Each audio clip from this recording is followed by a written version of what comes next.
찬양하라 내 영혼아, 찬양하라 내 영혼아, 온 마음과 정성 다하여 주 찬양하라.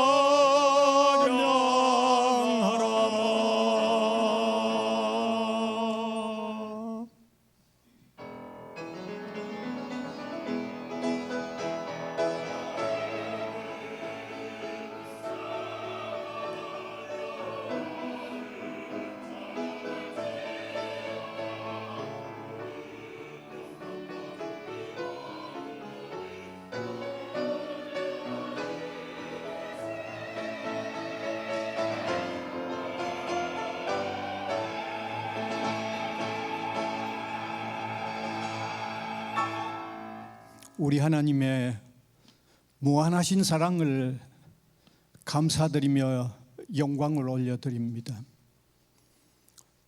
하나님을 배반하고 등지고 살았던 우리를 불러 예수 그리스도 안에서 구원받은 하나님의 자녀들이 되게 하신 것을 감사를 드립니다.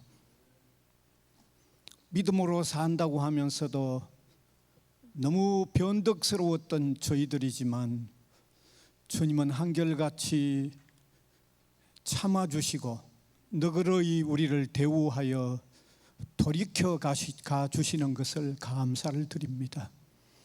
오늘도 베푸신 은혜와 사랑을 깨달아 마음 깊은 곳에서 우러나오는 감사함의 예배를 우리 하나님께 올려드리는 저희들이 되게 하여 주시옵소서. 예수 그리스도의 이름으로 기원하옵나이다. 아멘.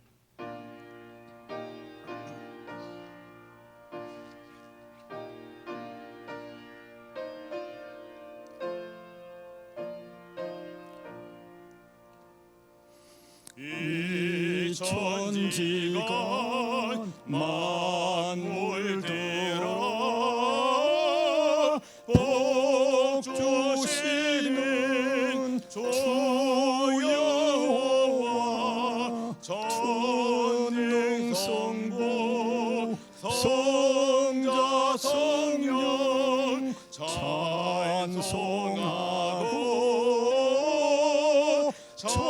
찬송하세. 아멘.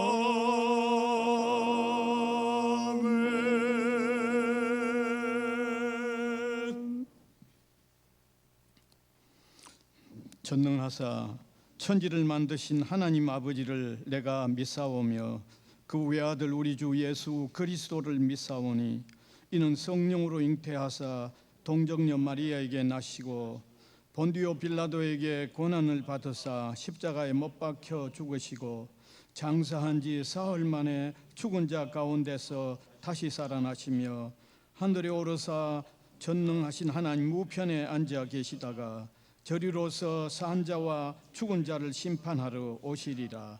성령을 믿사오며 거룩한 공회와 성도가 서로 교통하는 것과 죄를 사하여 주시는 것과 몸이 다시 사는 것과 영원히 사는 것을 믿사옵나이다. 아멘.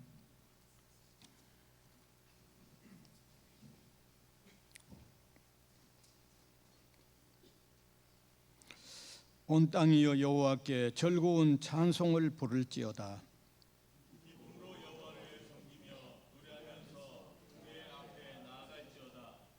여호와가 우리 하나님이신 줄 너희는 알지어다.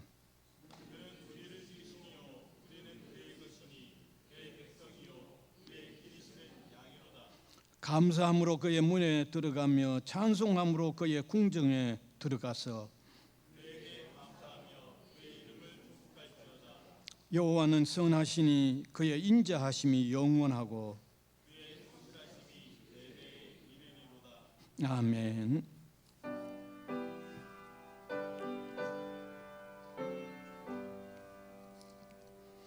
나 같은 죄인 살리신 주 은혜 놀라워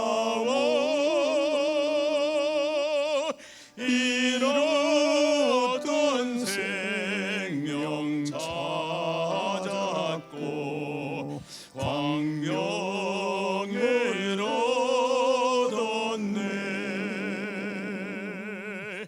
큰 죄악에서 건지신 주 은혜 고마워. 나 처에 믿은 그 시간 귀하고 귀하다.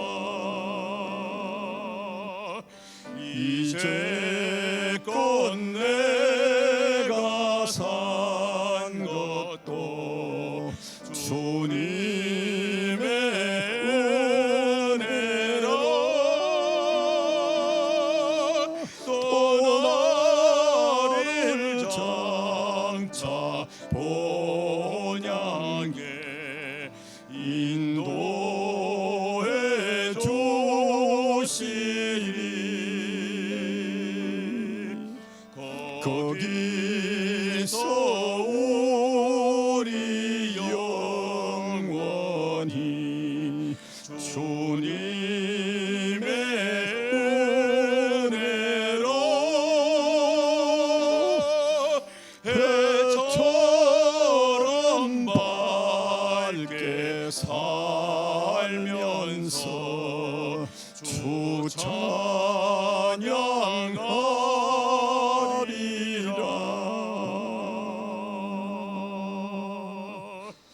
아멘.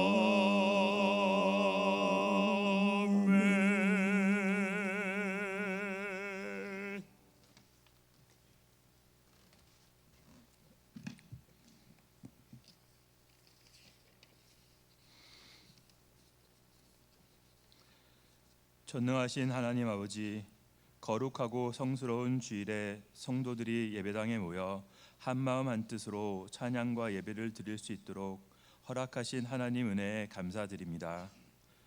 연약하고 부족함이 많은 저희는 지난주에도 세상 유혹에 마음을 빼앗기기도 하고 길을 잃기도 하고 죄악에 빠지기도 하며 낙심할 때가 있었습니다.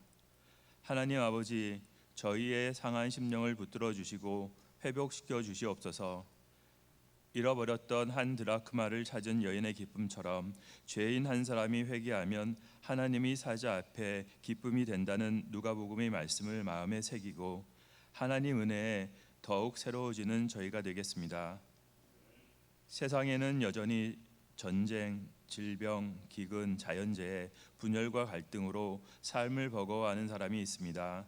하나님, 힘들고 고단한 인생을 살아가는 사람들을 위로하여 주시고 이들이 새로운 소망을 갖고 살아갈 수 있도록 인도하여 주시옵소서. 저희도 주님의 사랑 안에서 진심으로 어려운 사람들을 위로하며 이들에게 도움이 되겠습니다.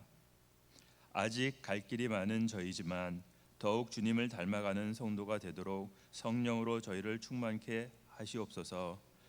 저희 또한 앞으로 새로 꾸려지는 대학교의 모든 일 속에서도 겸손한 일원이 되고 열심히 봉사하겠습니다. 항상 예수님을 따르며 충성하는 주의 착한 종이 되어 하나님께 받은 사랑을 지역사회와 이웃에 전하도록 인도하여 주시옵소서. 성지학원과 성지고등학교, 부산외고대학교를 위해 기도합니다. 믿음을 가진 학생들이 학교에 많이 입학할 수 있도록 역사하여 주시옵소서. 크리스천 젊은이들이 캠퍼스에서 즐겁고 기쁜 마음으로 하나님께 찬양과 예배를 드리며 공부할 수 있도록 허락하여 주시옵소서. 다양한 피부의 젊은이들이 성경에서 지혜와 은혜를 구하도록 가르치겠습니다. 이들이 예수님의 사역을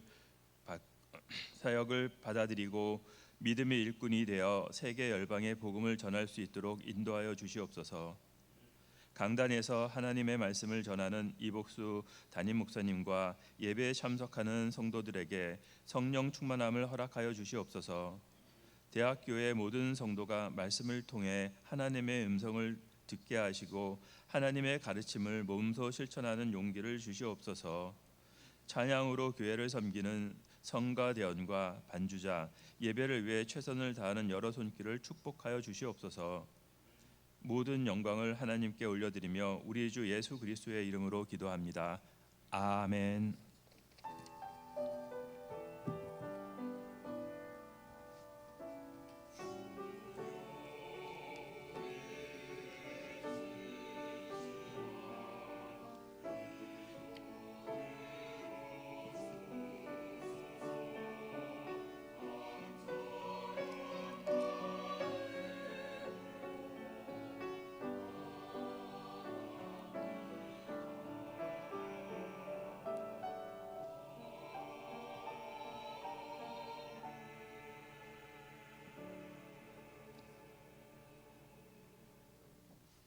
하나님의 말씀은 누가복음 15장 8절에서 10절까지 말씀 되겠습니다. 8절에서 10절. 제가 한 절, 우리 회중이 한 절, 마지막 절은 함께 읽겠습니다. 어떤 여자가 10드라크마가 있는데 하나를 잃으면 등불을 켜고 집을 썰며 찾아내기까지 부지런히 찾지 아니하겠느냐.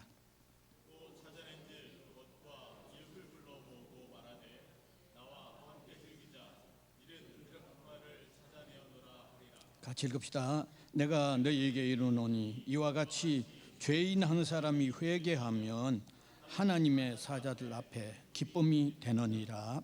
아멘.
아멘.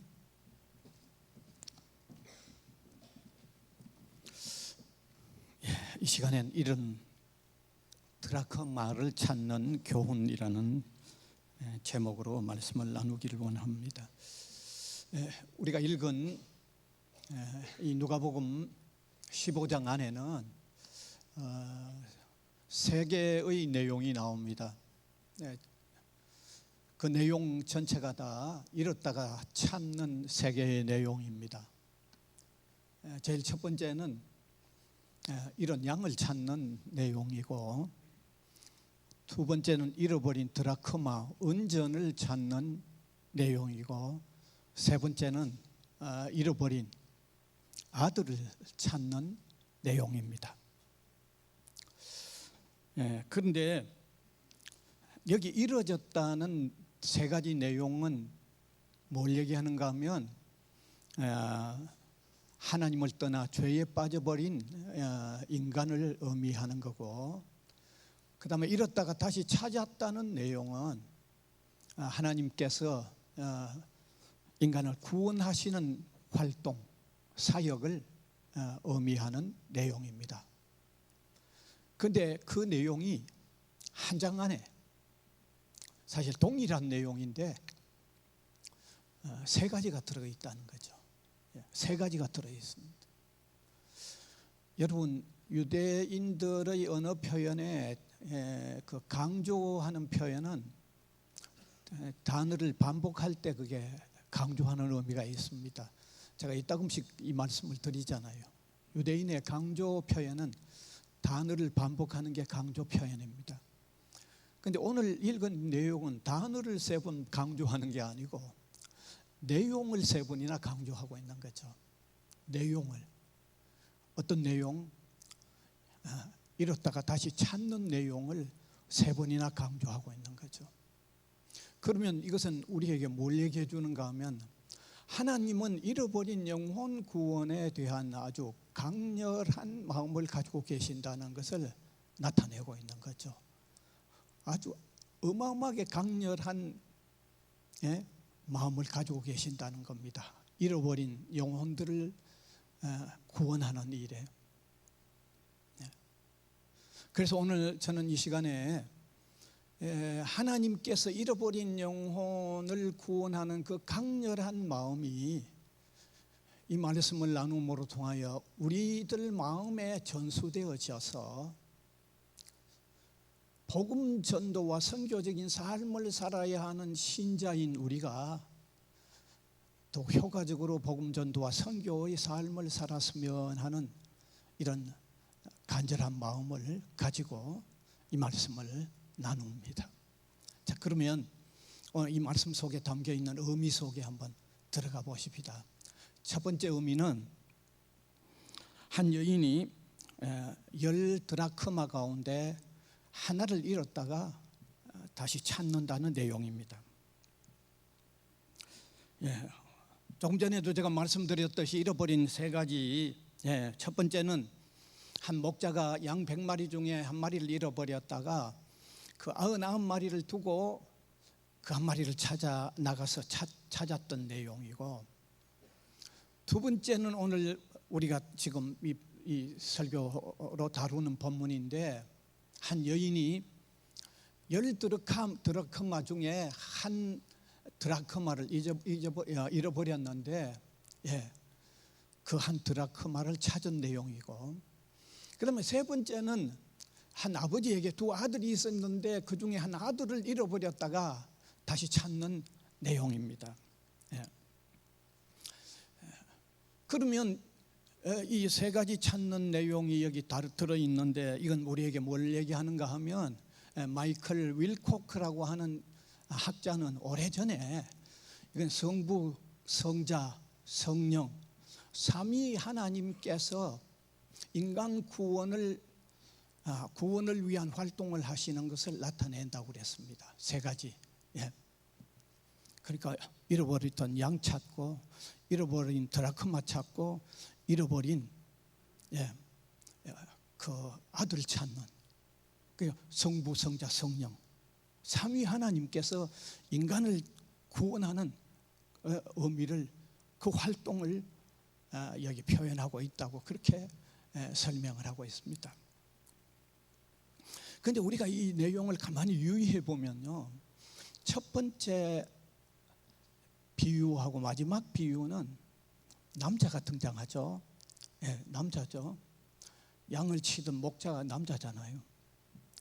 그 다음에 이런 아들 다시 기다렸다가 찾은 아버지, 남자죠. 근데 두 번째만은 이런 언전, 드라크마를 이런 사람, 그걸 다시 찾는 것은 여인이 등장하고 있죠. 여기 여자라고 분명히 되어 있습니다. 첫 번째 목자가 잃었다가 다시 찾거나 마지막에 아버지가 잃은 아들 다시 찾는 그 각각의 의미도 있습니다. 그 각각의 의미를 저는 지금 얘기하려고 하지 않습니다. 그런데 유독 이 두 번째 비유에 여자가 등장되어 있다고 하는 것, 이건 우리가 상당히 눈여겨보아야 할 내용이라는 거죠. 이거는 그런 대로 또 독특한 의미가 있기 때문에 여자를 등장시키고 있다는 거죠. 예. 여러분 무엇을 얘기해 주는가 하면 잃어버린 것을 더욱 애석하게 여기는 여인을 등장시켰다는 거죠. 그다음에 두 번째, 이런 것을 다시 찾았을 때 그만큼 잃어버린 것에 대한 애석함을 가지고 있는, 안타까움을 가지고 있는 사람에게 그만큼 더 기쁨이 되는 것을 표현하고 있다는 겁니다. 여러분, 이건 뭐 사람에 따라 좀 차이는 있습니다. 개인 차이는 있지만 일반적으로는요, 이 동서고금 일반적으로는 뭘 잃어버리면요, 여인이 더 안타까워해요.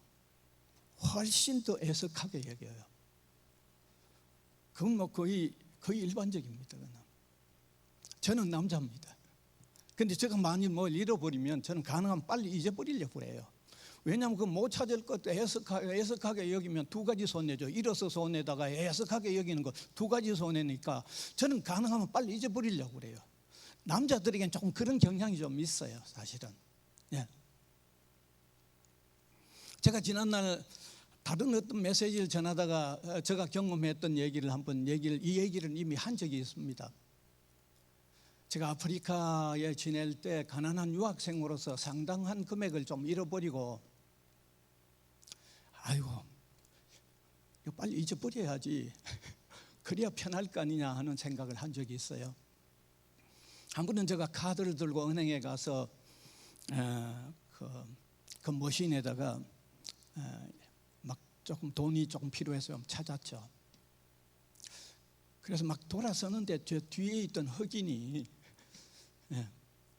저보고 자기는 은행 이 머신을 사용할 줄 모르는데 좀 알려달라고 그러더라고요. 그래서 진짜 옆에 서가지고 하나하나 이제 얘기를 해줬죠. 카드를 거기 꽂고 그 다음에 핀을 누르고 뭐 하나하나 가르쳐 줬는데 돈이 안 나오니까 제보고 안 된다고 그러면서 내 카드를 한번 보자고 그러더라고요. 그 카드를 잠깐 줬죠. 그래 잠깐 받아가지고 잠깐 오래도 안 걸렸어요. 잠깐 이렇게 한번 보고 이렇게 한번 보더니 나한테 그냥 준 거예요. 저는 그냥 받아가지고 그 자리를 이제 떠났는데 며칠 지난 뒤에 다시 돈이 필요해서 이제 은행에 다시 가서 카드를 넣으니까 돈이 안 나와. 그래서 카드를 뽑아서 보니까 그 카드가 내 카드가 아니었어요. 아차 싶어서 은행 안에 들어가서 제 뱅크 카운터 넘버를 이제 알려주면서 보니까 이미 일일 매일 찾을 수 있는 한도를 며칠 동안에 뽑아가 버린 거죠. 뽑아가 버렸더라고요.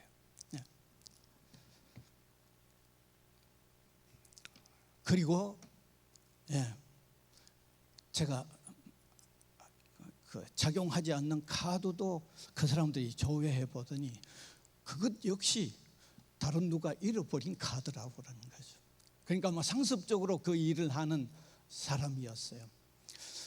사실 가난한 유학생으로서 뭐 며칠 한도액을 며칠 찾아가 버렸으니까 이게 뭐 보통 아까운 게 아닌데 제가 생각했던 게 빨리 잊어버려야 된다. 잊어버려야 된다고. 이게 조금은 아까도 얘기했듯이 개인적인 차이는 있지만 일반적으로 남자와 여자와 비교해 볼 때 남자는 좀 잊어버리려고 하는 게 있고 여성은 좀 더 안타까워하는 게 있죠. 여기 이런 언전을 다시 찾는 비유에 여인을 등장시켰다는 것은 제가 신학자 한 사람은 얘기를 듣는다면 매튜 헨리가 얘기하는데 이게 의미가 있다는 거죠. 잃어버린 것에 대한 애착, 안타까움, 그것이 그리고 다시 찾았을 때 그만큼 더 즐거워하는 기뻐할 수 있는 여인을 등장시킨 것은 이 비유를 극대화하기 위해서 여인을 등장시켰다고 신학자 매튜 헨리가 그렇게 설명을 하는데 저는 이걸 그대로 동감하죠. 아주 공감합니다. 유독이 여인을 등장시켰다. 그렇습니다. 여인들이 이런 것을 잘 읽지 못하는 경향이 있습니다. 오늘 우리에게 대단히 깊은 교훈을 주고 있습니다. 복음 전도와 선교적인 삶은요 어디에서 시작되는가 하면요 잃어버린 영혼에 대하여 그 견딜 수 없는 안타까움이 있는 거기에서 시작된다는 것을 여기 알게 해주는 거죠. 그러니까 우리가 성경을 읽을 때 정말 깊이 묵상하고 그 깊은 의미를 깨달으면요 그게 오늘 세 절뿐이잖아요. 세 절 너무 간단해 보이지만 이게 놀라운 의미가 있다는 것을 깨달아야 되는 거죠. 그렇습니다. 잃어버린 영혼에 대한 안타까움이 있을 때 복음 전도와 선교적인 삶은 시작됩니다. 저와 여러분 우리 기독 신자들은 복음 전도와 선교적인 사명을 가지고 있습니다만은 그게 그냥 되는 게 아니에요. 그게 그냥 절대로 그냥 되는 게 아닙니다. 교회 목회자가 이것을 강조한다고 해가지고 성도들이 그냥 되는 게 아닙니다. 강조한다고 될 것 같으면 어떻게 안 하는 사람이 있겠어요? 선교적인 삶, 복음 전도의 삶을 살지 않는 사람이 어디 있겠어요?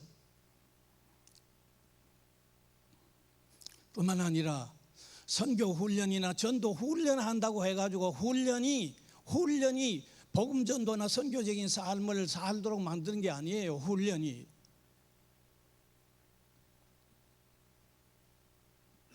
심지어 선교나 복음 전도의 어떤 신학을 전공한다고 해가지고 이게 그냥 복음 전도나 선교적인 삶이 되는 게 아니에요. 적어도 예수 그리스도를 영접한 신자의 그 심령 바탕에 잃어버린 영혼에 대한 안타까움이 있을 때 그때 되는 거예요. 바로 여기 여인을 등장시킨 것은 바로 그런 깊은 의미가 있는 거죠. 그런 놀라운 깊은 의미가 있는 거예요. 여러분 우리가 역사적으로 보면 우리 한국에 기독교가 들어온 초창기에 최권능이라는 목사님, 최봉석 목사라고도 하죠. 원래 이름은 최봉석인데 하도 능력이 있어서 최권능 목사라고 이름이 바꾸어졌는데 얼마나 많은 영혼들을 그리스도에게로 인도해 갖고 초기에 많은 교회를 세운 분입니다. 그분은 지나다니면서 믿지 않는 사람을 볼 때 견딜 수가 없어서 그래서 외쳤던 외침이 뭡니까? 예수 천당 불신 지옥을 외쳤는데 그 말에 권능이 능력이 있으니까 사람들이 그 말을 듣고도 많이 들어왔던 거죠. 그분이 그렇게 외쳤던 것은 이루어진 영혼에 대한 안타까움 견딜 수 없어서 가는 곳마다 믿지 않는 사람만 만나면 그렇게 외쳤던 거죠. 그렇게 외쳤던 거죠. The Passions of Souls, 구령의 열정이라는 책을 한번 보시면 좋겠는데 오스왈드 스미스라는 학자가 쓴 책입니다. 그분은 이렇게 말하고 있습니다. 한번 띄워주시면 같이 한번 읽읍시다. 시작. 영혼의 진통이 없이는 영적 자녀를 낳을 수 없다 그래요. 이 영혼의 진통이 뭐예요? 이루어진 영혼에 대한 정말 고통스러운 이 아픔, 안타까움이 있을 때 영적 자녀를 낳을 수 있다는 얘기잖아요. 바로 그 얘기잖아요. 유명한 신학자 찰스 피니 같은 사람은 뭐라고 얘기하고 있습니까? 이루어진 영혼을 위하여 기도할 때, 이루어진 영혼을 위하여 기도할 때 할 말은 없고 그저 고통스러워서 울 뿐이었다고 얘기하고 있잖아요. 이루어진 영혼에 대한 얼마나 안타까워하는 마음을 이렇게 표현하고 있을까요? 우리가 예수님의 생애를 보더라도 예수님의 마음속에 이루어진 영혼에 대한 안타까움을 너무너무 많이 보고 있잖아요. 성경을 읽어보면 너무 많이 표현되어 있잖아요. 예수님께서 인간 구원을 위한 하나님으로부터의 사명을 받아왔기 때문에 단지 그것 때문에 그처럼 복음전도와 선교적인 삶을 사셨을까요? 아니잖아요. 예수님의 마음 바탕에 이루어진 영혼에 대한 진지한 안타까움이 넘쳤기 때문이죠. 우리가 성경을 읽어보면 얼마든지 발견할 수 있잖아요. 믿지 않는 사람들을 볼 때마다 목자 없는 양같이 보셨다고 하는 표현이 성경에 분명히 있죠. 그 이루어진 것에 대한 안타까움을 표현하고 있는 거잖아요. 뿐만 아니라 성경에 우리가 보면 불신 도성을 보고 우셨다고 하셨잖아요. 성경에 나오죠. 믿지 않는 도성을 볼 때 그 성읍 안에 믿지 않는 수많은 사람들을 볼 때 안타까워서 주님이 우셨다고 표현하고 있잖아요. 뿐만 아니라 나인성 과부의 독자가 죽어서 상녀를 메고 가는 모습을 볼 때 주님께서 우셨다고 하잖아요. 이 표현이 다 무슨 표현이 무슨 의미입니까? 이루어진 영혼에 대한 정말 진통하는 정말 울음으로 표현되어지는 안타까움, 주님의 마음속에 계셨다는 거죠. 그러니까 주님께서 그처럼 복음전도와 선교적인 삶을 사셨던 거죠. 그렇게 해서 아주 모범적인 선교적인 복음전도의 삶을 사셨던 거죠. 그래서 복음을 위하여 부름을 받은 먼저 구원을 얻은 우리는요, 이런 드라크마의 안타까움을 표현하고 있는 여인의 이 마음, 이걸 우리가 가져야 돼요. 이걸 우리가 기도해야 돼요. 사실 앞에서 제가 이렇게 말하고 있는 저 자신도 그런 면에서는 참 너무 부족한 것 같아서 하나님 앞에 너무 송구스럽고 제가 자주 기도해요. 구령을 위한 열정을 내 속에 일으켜달라고 저도 기도하고 있어요. 우리가 그 마음 가져야 돼요. 그 기도해야 돼요. 그 기도. 그러지 않으면요, 그게 안 되면요, 복음전도와 선교적인 삶 제대로 안 돼요.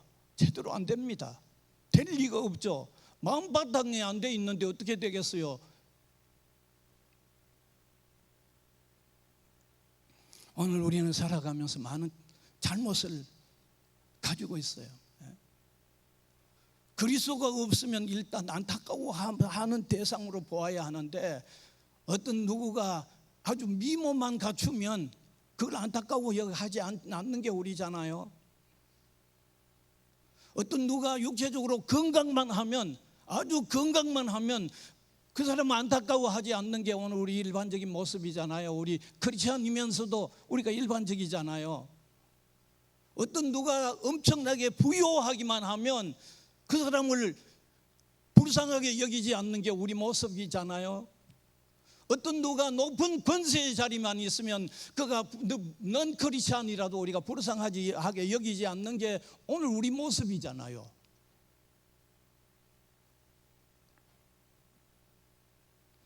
그래서 복음을 위해 부름을 받은 사람은 무엇보다도 잃어버린 영혼에 대한 안타까움을 되찾았고 그 마음이 바탕이 되어야만 기독신자 누구에게도 피할 수 없이 주어진 복음 전도와 선교적인 삶을 제대로 살 수 있다고 하는 이 사실을 오늘 이 말씀으로 통해서 한번 깊이 깨달았으면 좋겠습니다. 그 다음에 두 번째, 여인이 등불을 켜고 온갖 노력으로 이른더라 그 말을 찾았다는 내용입니다. 그러니까 여인이 등불을 켜고 빗자루로 집안 구석구석을 다 쓸어내서 언전을 찾았다는 거죠. 여기 이 사실에 대해서는 리차드 렌스키라고 하는 학자가 등불을 켜고 빗자루를 동원해 가지고 온 구석구석을 다 찾아냈다고 할 때 이 등불은 바로 복음이라고 해석을 하고 있어요. 저는 뭐 그대로 동의하죠. 그다음 매튜 헨리라고 하는 학자는 복음을 들고 빗자루가 동원돼서 집안 구석구석을 다 샅샅이 쓸어내서 찾았다는 것은 복음 전도를 위한 다양한 수단과 방법을 의미한다고 해석을 하고 있어요. 뭐 그건 틀림없는 사실이죠. 그래서 우리가 여기서 등불을 켰다, 이거면 복음을 중심으로, 그 다음에 빗자루를 들어서 샅샅이 구석구석을 찾아냈다고 하는 것은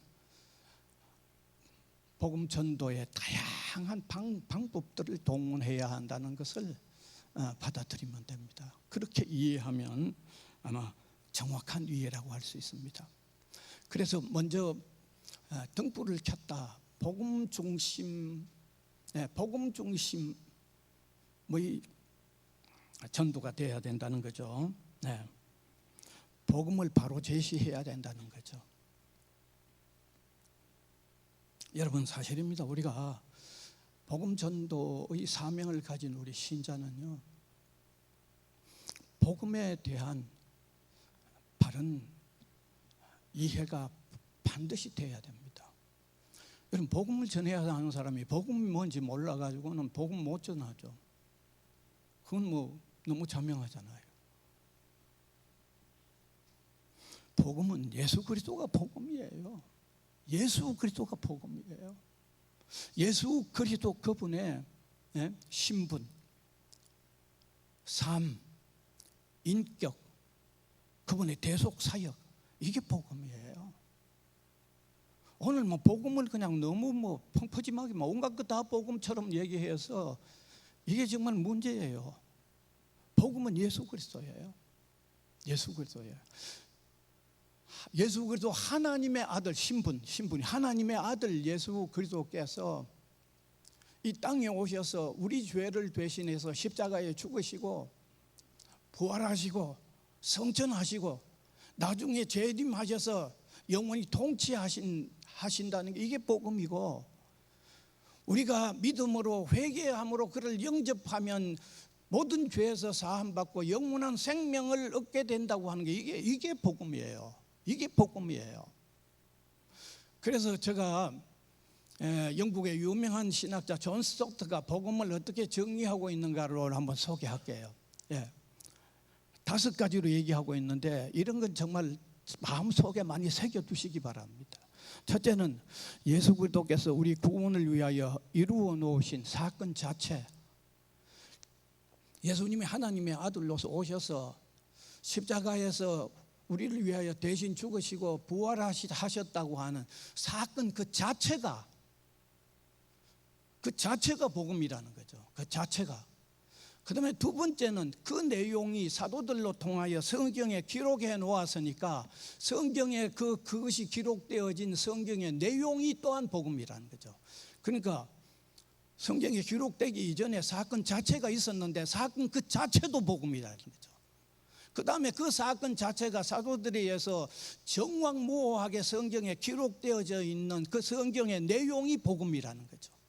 그 다음에 세 번째, 교회가 정확무오한 성경의 가르침대로 교회가 선포하고 있는 게 그것도 복음이라는 거죠. 네, 결국은 그건 다 한 내용인데, 네, 사건 그 자체의 기록, 그 기록된 그 자체를 전하는 게 그게 복음이라는 거죠. 그러면서 네 번째는 예수 그리스도를 믿음으로 회개하면서 믿음으로 영접하라고 하는 외침, 그 외침도 복음이라는 거예요. 그다음 다섯 번째 마지막은 그래서 예수 그리스도를 영접하게 될 때 성경이 약속하고 있는 영접한 사람에게 주어진 그 놀라운 결과, 그것도 복음이라는 거죠. 아주 참 정확하게 잘 표현한 것 같아요.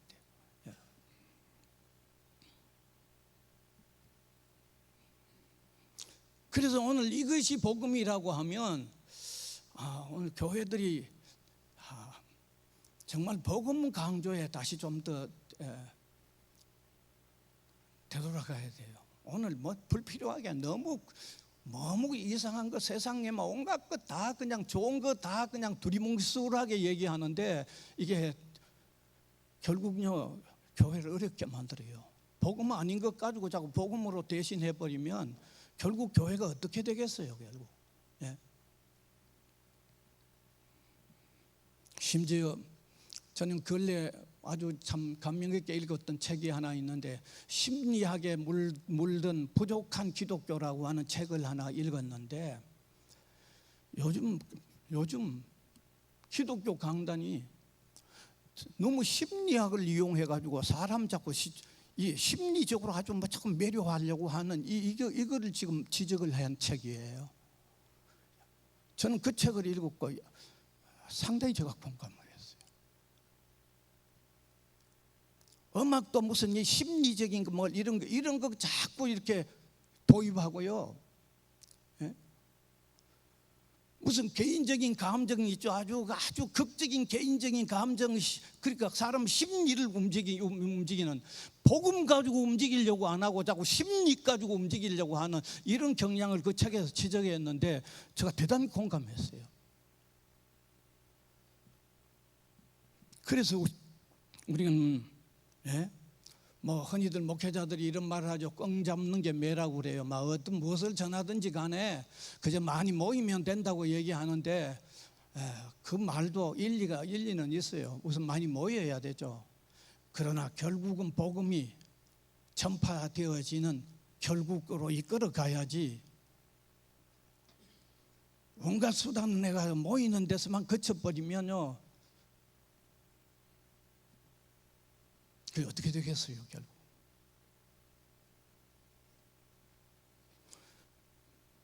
복음이 아니어도 시장이 없다고 그러면 그건 역으로 말하면 복음이 문제가 있는 거예요. 그걸 우리가 아셔야 돼요. 복음이 그만큼 중요한 거예요. 복음이 아니라도 문제 없다고 그러면 복음 자체가 문제 있다는 말하고 같은 거예요. 예. 따라서 복음을 위해 사는 사람들은 여기 등불로 표현된 복음을 환하게 비추는 이 역할을 해야 한다고 하는 것을 아마 깊이 깨달아야 되는 겁니다. 그 다음에 두 번째, 빗자루를 들고 구석구석을 찾아서 찾았다는 말은 복음을 전하되 방법은 잘 활용하라는 거예요. 잘 활용하라는 거죠. 방법은 시대가 변하고 사람들의 생각이 바르고 하면 그때 그 당시에 가장 유효한 방법들을 계속해서 도입하라는 거예요. 예. 오늘 교회가 뭐 여러 가지로 참 복음 전도가 잘 안 되는 문제가 있습니다만은 그 여러 가지 요인입니다만은 그 중에 하나의 요인은요, 시대는 엄청 변했는데 복음 전도는 옛날 방법 그것만 붙들고 있기 때문에 안 되는 거예요. 사람들의 사고가 엄청나게 바뀌어 있어요. 사람들이 활용하고 있는 도구가 엄청나게 달라져 있어요. 그런데 옛날 방식 가지고 계속 전하면 안 되죠. 그때마다 발전해 나가는 새로운 방법들을 계속해서 도입해 나가야 된다는 것을 이미 여기 성경은 얘기하고 있는 거예요. 그래서 복음을 전하라고 하면서 어떻게 전해야 된다고 하는 방법을 성경이 기록하고 있지 않는 것은 방법은 복음 전도자들이 계속 찾아서, 성도들이 계속 찾아서 도입하라는 의미가 있다는 사실을 아주 깊이 깨달으시길 바랍니다. 오늘 이게 지금 제대로 안 되고 있는 거죠. 오늘 AI 시대고 인공지능 시대에 얼마나 많이 발전했는데 이 방법은 아직도 우리가 새롭게 도입하고 있지 못하는, 이게 보통 문제가 아니라는 것을 우리가 오늘 깊이 깨달아야 되는 겁니다, 여러분. 선교 현장에 있는 선교사님들은 또 그 현장에서 가장 어울리는 방법을 찾아야 되고, 우리 교회는 교회대로, 우리 성도 한 사람 한 사람은 각자 정말 첨단의 방법들을 동원해 나가야 한다는 사실을 우리는 분명코 한번 이 말씀으로 통하여 깊이 한번 깨달았으면 좋겠습니다. 그 다음 마지막 세 번째, 이런 언전을 찾은 여인의 기쁨을 여기서 우리가 발견해야 합니다. 언전을 다시 찾은 여인은 기쁨에 겨워서 그냥 있을 수가 없었어요. 친구들을 불러 모으고 함께 기뻐하고 즐거워하죠. 그리고 10절에 아주 중요한 말씀하고 있어요. 10절 같이 한번 읽읍시다. 내가 너희에게 이르노니 이와 같이 죄인 한 사람이 회개하면 하나님의 사자들 앞에 기쁨이 되느니라. 다시 한번 더 읽읍시다. 한번 소리 내서 한번 읽읍시다. 내가 너희에게 이르노니 이와 같이 죄인 한 사람이 회개하면 하나님의 사자들 앞에 기쁨이 되느니라. 여기 하나님의 사자들 앞에 기쁨이 된다는 말씀은요, 하나님에게 기쁨이 된다고 하는 우회적인 표현이에요. 하나님에게 기쁨이 된다는 거예요. 뿐만 아니라 복음 전도, 선교적인 삶을 사는 사람에게 기쁨이 된다는 그런 표현이에요. 이런 영혼을 다시 찾았을 때의 기쁨은 이런 영혼에 대하여 애통해 하던 그만큼 더 큰 기쁨이 작용하는 기쁨입니다.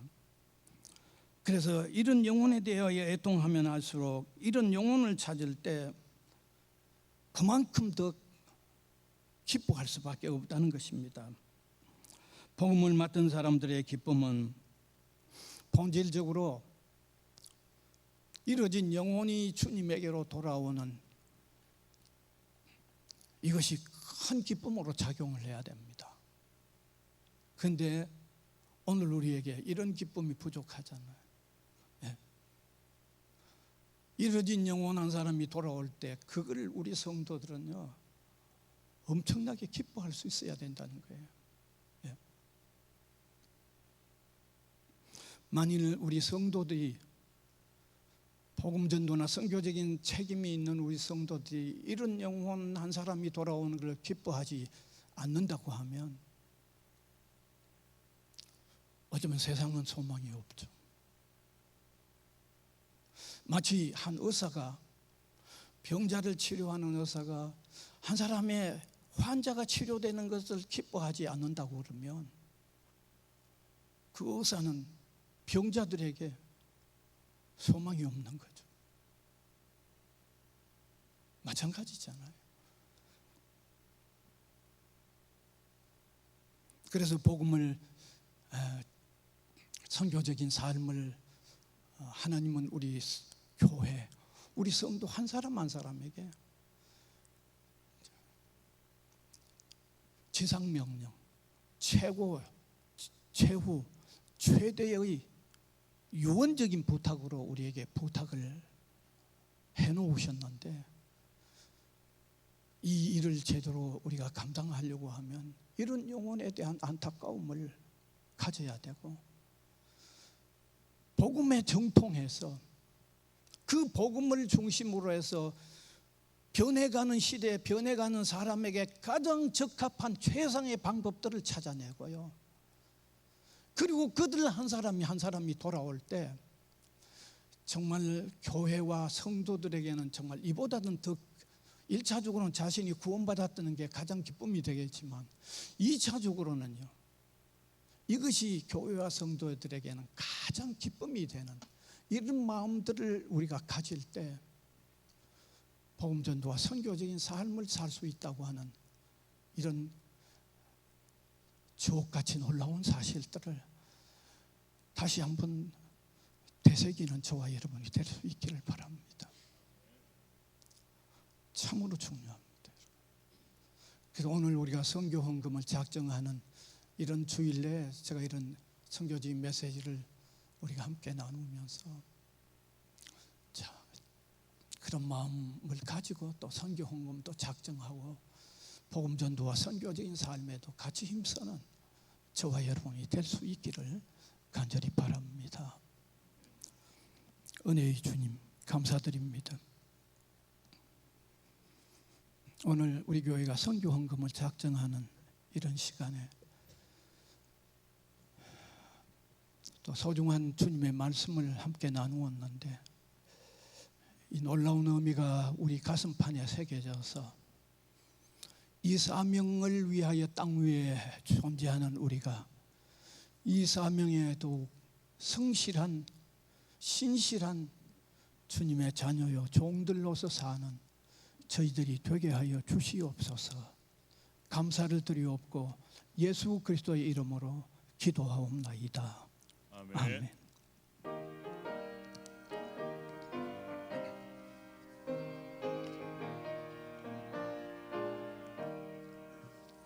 눈을 들어 하늘 보라. 어지러운 세상 중에 곳곳마다 상한 영의 간식 소리 들려온다.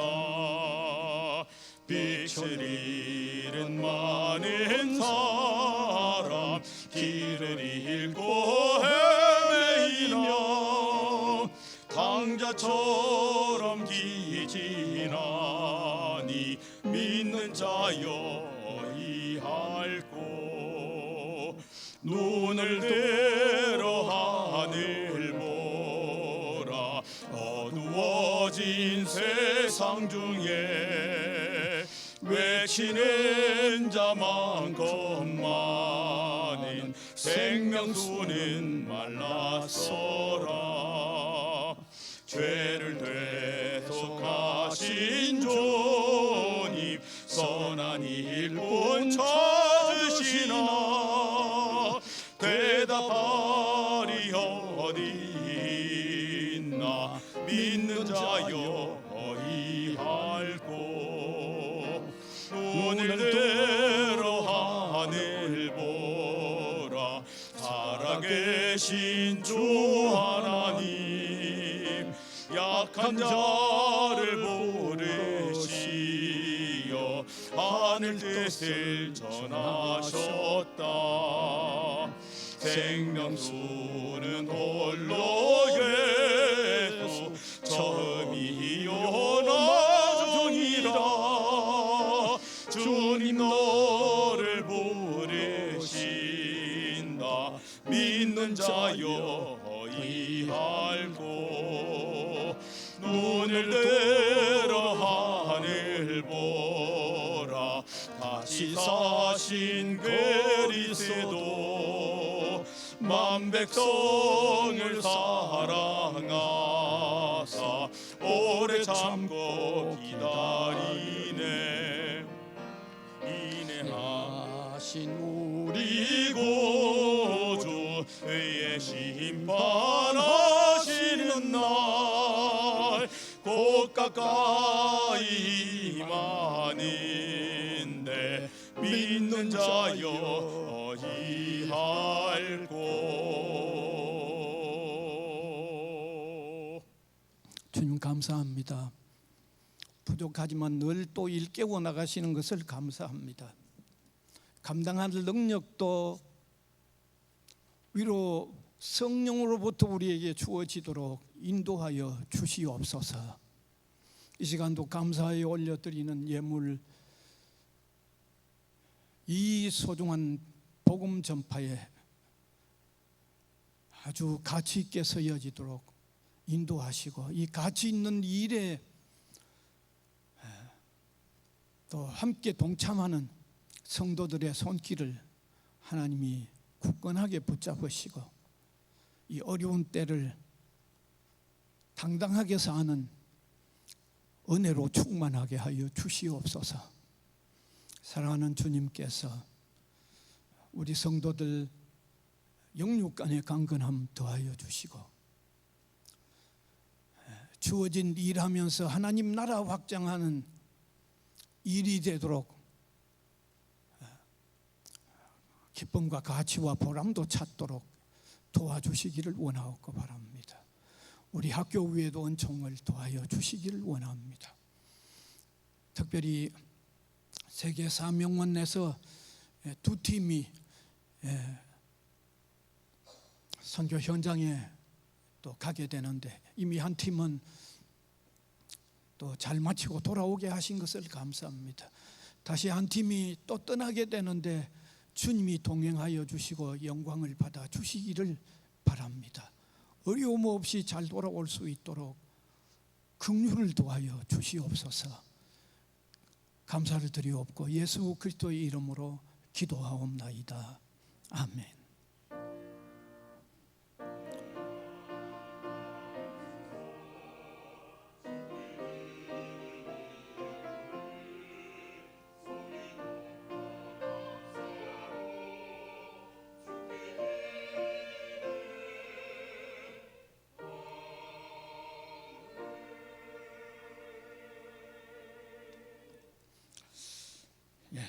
광고 시간입니다. 먼저 오늘 신년 일꾼 임명과 그다음에 교회 조직 오늘 발표한다고 했습니다. 한번 좀 나눠주시고 들어오실 때 안 드린 거는 또 예배 시간에 이거 보고 앉아 계실까 싶어서 지금 나눠드립니다.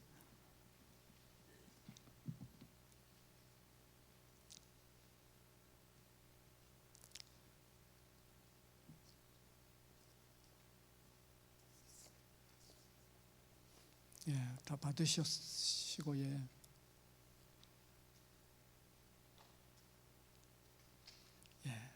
다 나눠주십니다. 이걸 뭐 아주 세밀히 다 읽거나 그렇게 할 수가 없죠. 특별히 필요한 부분만 우리 첫 번째 재직 명단에 교목 장문성 목사님, 뭐 그 다음은 다른 변동 없고 협동 목사의 우리 양성봉 선교사 부부 신경이 이렇게 들어가 있고 그 다음에 서리 집사의 남자가 두 분 보충됐죠. 조용민, 문주성. 그 다음에 여자분 두 분 이지영, 백찬미 그렇게 네 분이 추가됐습니다. 그 다음에 교회 학교에는 부장만 얘기를 하면 김지향 집사님, 그 다음에 초등부는 손성미 집사님 되고 그 외에는 그대로고요. 그 다음 대학부의 부장은 우리 대학부가 좀 활성화되어야 되겠다라고 하는 취지에서 최영준, 정용각 장로 두 분이 부장님이 돼 있어서 금년은 많이 또 좀 활성화하는데 힘쓰시면 좋겠습니다. 그 다음에 찬양대는 이미 그대로고요. 그 다음 넘어가서 재직회 조직에도 그 관리부에 아마 김성수 집사님이 관리부장으로 돼 있고 또 문주상 집사님이 이제 새로 됐기 때문에 관리부, 경조부에는 조영민 집사님이 새로 됐기 때문에 들어갔습니다. 봉사부는 이지영 집사님이, 그다음에 새가족부는 이문희 권사님이 부장이고 김윤희 전도사님, 장상경 집사님, 양성봉 신경이 이런 분들이 새가족에 대해서 관심이 참 많으시더라고. 그래서 들어갔습니다. 주일 예배 봉사위원 유의사항은 그냥 참고하시면 되고요. 그 다음에 6번째 대표 기도 순서도 이미 해오던 일이기 때문에 그냥 하시면 되고, 그 다음에 7번째 소그룹 성경 공부는 지금 이렇게 7개로 좀 나누어져 있습니다만은 참고를 하셔서 3월 달에 다시 시작할 때 조금 더 어떤 정비가 필요하면 정비하고 일단은 이렇게 보시면 되겠습니다. 그 다음에 8번째 선교회 주장입니다. 선교회 구성입니다. 여기 회장단이 조금 바뀌었죠. 홈선교회 회장단에 정송기섭 집사님, 부신규재 우리 부총장님 들어가고, 김창덕 정효채, 총무 김성수 박재현 권유리와 김경민, 그 4개 분과에 각각 총무로 되어 있습니다. 그 다음 열방선교회는 김예겸 집사님, 정부 이범열 집사님, 그 다음에 조봉기 집사님 부가 되어 있습니다. 그 다음에 총무는 거기 3개 분과가 있는데 유첸, 이석권, 장상경 이렇게 정해져 있습니다. 그리고 마지막 9번째는 우리 금년 동안에 1년 동안의 월별 행사입니다.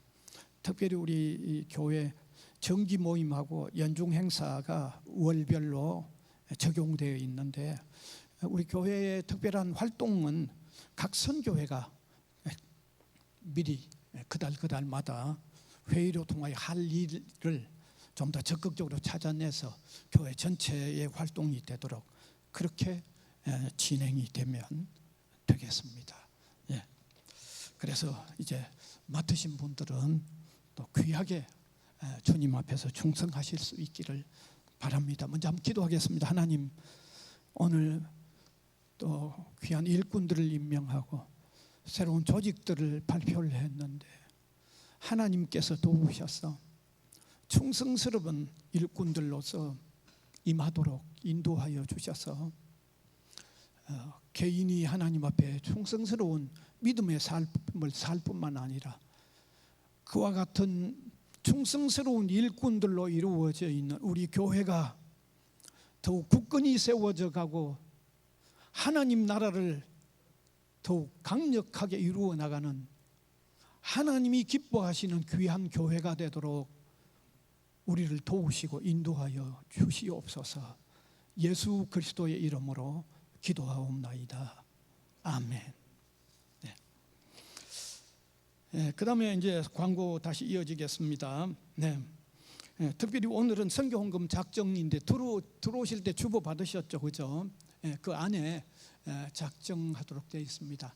1년 동안 뭐 다른 헌금 작정은 하지 않는데 선교헌금은 그래도 어떤 작정을 하고 드리니까 거기 표를 작성해서 주시고, 혹 오늘 할 수 없는 분은 또 다음 주일 언제든지 하시면 되겠습니다. 그다음 다음 주일은 선교회 원례회가 있습니다. 처음 신년 들어서 처음 모이는 원례회인데 1년 동안 할 아주 중요한 사업, 큰 사업을 다음 주에 모여서 정하고 그 다음 달 선교회는 교회 앞에 발표할 수 있도록 그런 준비의 시간이 되면 좋겠습니다. 그리고 점심 식사는 식권을 받으셔서 식당 이용하시면 되고, 자, 그리고 헌금 한번 확인해 주시면 되겠습니다. 광고 이상입니다. 일어나셔서 635장 찬송 드리겠습니다.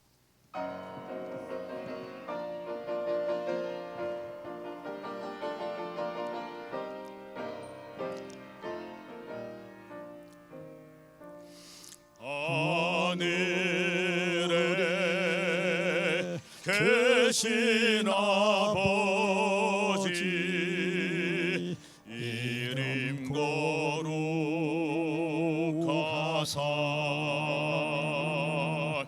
주님 나라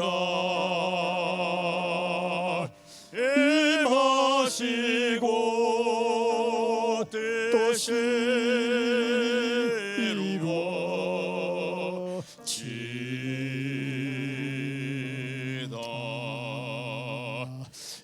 일용할 양식 주시고 우리들의 큰 죄 다 용서하옵시고 또 시험에 들게 마시고 악에서 구원하소서. 대개 주의 나라 주의 권세 주의 영광 영원히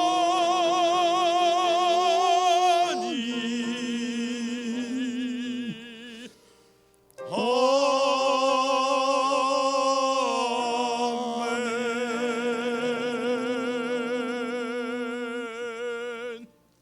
우리 구주 예수 그리스도의 은혜와 하나님 아버지의 무한하신 사랑하심과 성령님의 감화, 감동, 교통하심이 예배로 영광을 올려드리는 주님의 백성들 각 사람 위에와 복음을 위하여 세워진 이 기관 위에 항상 함께 있을지어다. 아멘.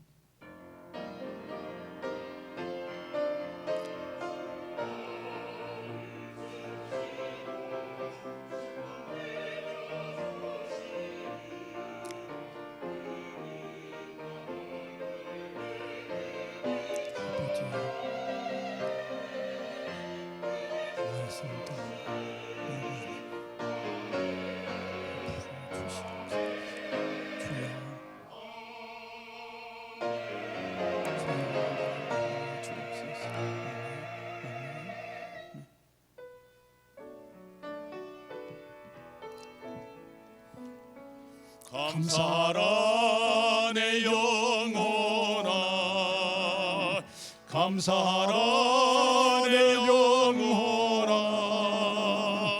온 마음과 정성 다하여 주